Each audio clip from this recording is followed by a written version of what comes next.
দুটা আঁচনি আমি আৰম্ভ কৰিব লাগিব ছাত্ৰ ছাত্ৰীসকলৰ বাবে।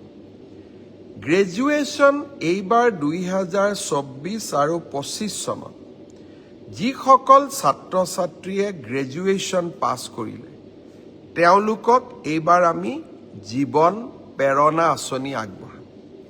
নিযুত মইনাৰ হিতাধিকাৰীসকলে এই আঁচনি লাভ নকৰে, আন সকলো যুৱক যুৱতীক এই আঁচনি আমি আগবঢ়াম।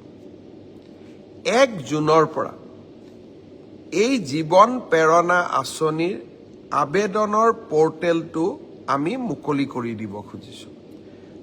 2024-25 চনত অসমৰ যিকোনো বিশ্ববিদ্যালয়, প্ৰাইভেট ইউনিভাৰ্চিটিৰ পৰা পাছ কৰিলে নহ'ব, যিকোনো চৰকাৰী বিশ্ববিদ্যালয়ৰ পৰা পাছ কৰা স্নাতকসকলে এই জীৱন প্ৰেৰণা আঁচনিৰ বাবে আবেদন কৰিব পাৰিব। এই আঁচনিৰ জৰিয়তে আমি কি পাম? প্ৰতি মাহত আমি 2,500 টকা কৰি এবছৰৰ বাবে আমি লাভ কৰিম। এই টকাটো কিয় দিয়া হৈছে?